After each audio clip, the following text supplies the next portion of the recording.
सीधे रुक करते हैं रविशंकर प्रसाद जी, पूर्व केंद्रीय मंत्री, इस वक्त हमारे साथ सीधा लाइव जुड़ रहे हैं आज तक पर। ये संसद या फिर नई संसद इस देश का अभिमान है, उसकी ताकत का प्रतीक है। आपको नहीं लगता है ऐसा उद्घाटन जिसमें विपक्ष के 19 बड़े दल उसका बहिष्कार कर रहे हैं रवि जी, वो उद्घाटन अधूरा रह जाएगा?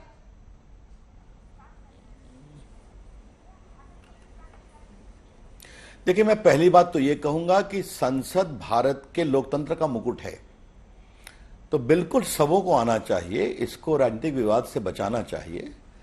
और आज भी मैं आपके माध्यम से अपील करूंगा कि कांग्रेस समेत विपक्ष के लोग आए। देखिए, ये संसद क्यों बन रही है अंजना जी, मैं काफी अनुभव मेरा संसद का है। वर्तमान संसद की बिल्डिंग अब आवश्यकता के अनुरूप छोटी पड़ रही है। जब भी वहां राष्ट्रपति का अभिभाषण होता है, सेंट्रल हॉल में कुर्सियां लगानी पड़ती है। संसदों के लिए चेंबर नहीं है।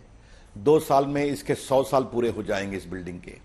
वहां टेक्नोलॉजी की सुविधा नहीं है, तो चेंबर, टेक्नोलॉजी, कंसल्टेशन की जगह बाकी नहीं है।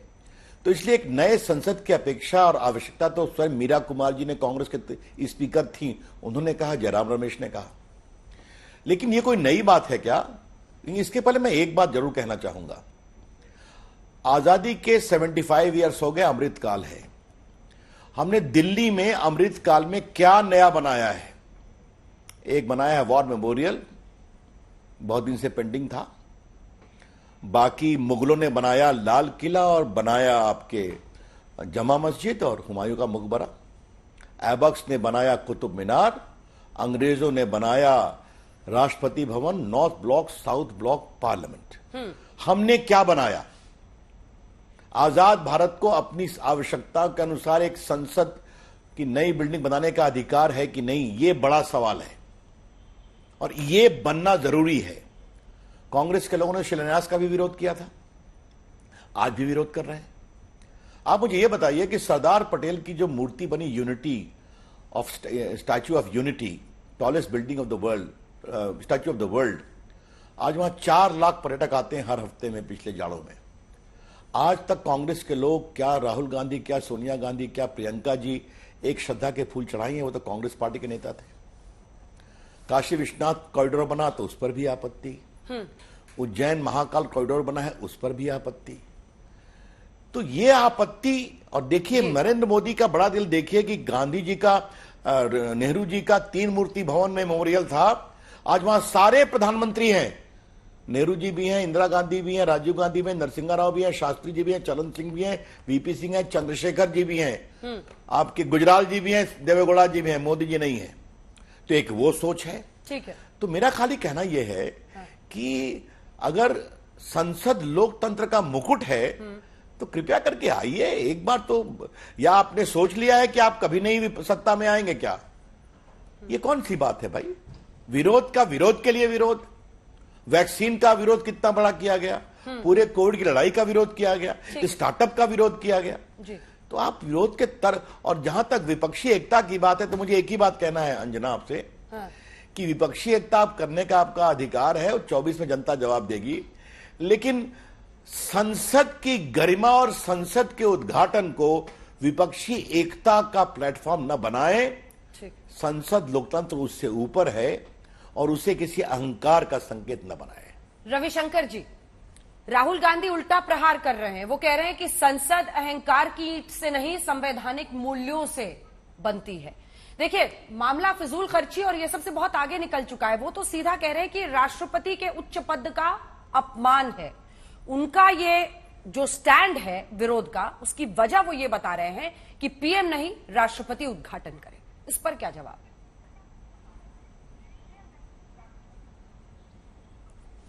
जवाब बहुत सिंपल है कि राष्ट्रपति संसद का पार्ट होती हैं। स्पीकर लोकसभा का अधिष्ठाती अधिकारी होता है, लेकिन प्रधानमंत्री लोकसभा में बहुमत का नेता ही प्रधानमंत्री बनते हैं ना।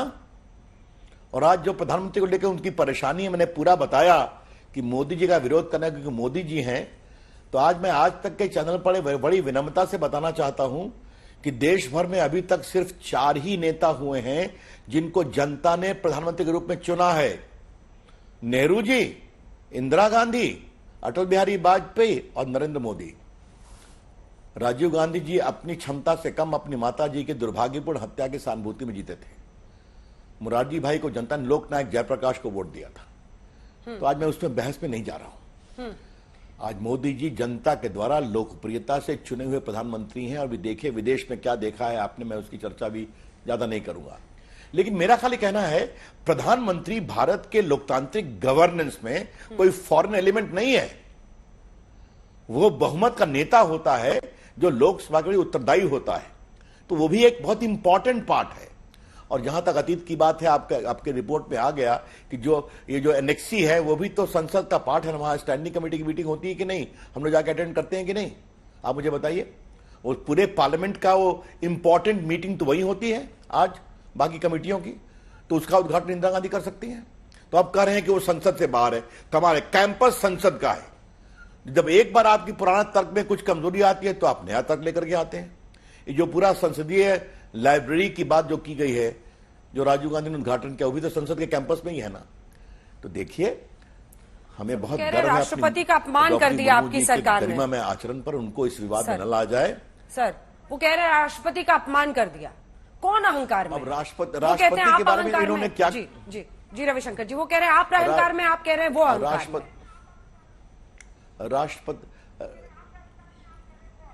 राष्ट्रपति जी के बारे में इनकी क्या क्या टिप्पणी हुई आपको पता है ना। आज मैं कृपा करके मैं इस विवाद को आगे नहीं बढ़ाना चाहता हूं, लेकिन द्रौपदी मुर्मू जी के बारे में कांग्रेस के नेताओं ने क्या क्या कहा आपको मालूम है ना उनके चुनाव के समय। ये अटल बिहारी वाजपेयी सरकार की हिम्मत थी कि एपीजे कलाम को बनाया राष्ट्रपति, और मोदी जी ने बनाया दलित समाज से आने वाले योग्य नेता रामनाथ कोविंद जी को, और आदिवासी समाज से आने वाली योग्य गरिमा नेत्री द्रौपदी मुर्मू जी को। छोड़ दीजिए उस बात को। और उसका उसने विरोध क्या किया क्या नहीं किया। देखिए एक होता है तर्क के लिए कुतर्क करना। राष्ट्रपति का मुझे एक चीज बताइए, क्षमा करिएगा, इन लोगों ने कितनी बार राष्ट्रपति के अभिभाषण का विरोध किया है आज जरा मुझे बता दीजिए। और आपने जब कहा ही है तो एक बार अपने पुराने फुटेज निकालिए कि राहुल गांधी जी कितनी गंभीरता से राष्ट्रपति के अभिभाषण को सुनते हैं। हाँ चलिए उस पर बात न की जाए, छोड़ दीजिए उस बात को। आज मैं फिर अपील करूंगा कि आज विपक्ष के मित्रों से कहूंगा कि संसद की नई बिल्डिंग भारतीय वास्तुकला की परंपरा से निकली है, और वो बहुत ही एक्स्ट्रॉर्डनरी बिल्डिंग है जो मैं पढ़ रहा हूं उसके बारे में सोशल मीडिया पर। मैं उद्घाटन में जाऊंगा, देखूंगा उसको विस्तार से। तो एक बार भारत की वास्तुकला के अनुरूप जो एक प्रभावी बिल्डिंग बनी है, जो उदयमान अमृत काल के भारत की वास्तुकला का परिचय दे रही है, हाँ। उसका सम्मान तो होना चाहिए। थोड़ा मुस्कुरा कर इनवाइट कीजिए ना सर। अभी उसके पार्ट लोग अपने घर में जब किसी को बुलाता है तो विपक्ष भी उसके पार्ट है। ठीक है, किसी के घर में कोई बड़ा कार्य हो, कोई बुलाता है तो मुस्कुरा के प्यार से बुलाता है। आप तो तनाव में बुला रहे हैं, गुस्से में दिख रहे हैं। एक मिनट श्रद्धा मना अंजना जी, आप इतने कड़े कड़े सवाल एक साथ पूछती हैं कि बड़े सहज रूप से भी तनाव आ जाता है। क्षमा करिए आप। लीजिए मैं बिल्कुल अपने पूरी मुस्कुराते हुए हंसते हुए बुला रहा हूं। प्रभु आइए, मैं आपसे आग्रह कर रहा हूं, शामिल होइए इस ऐतिहासिक कार्यक्रम में।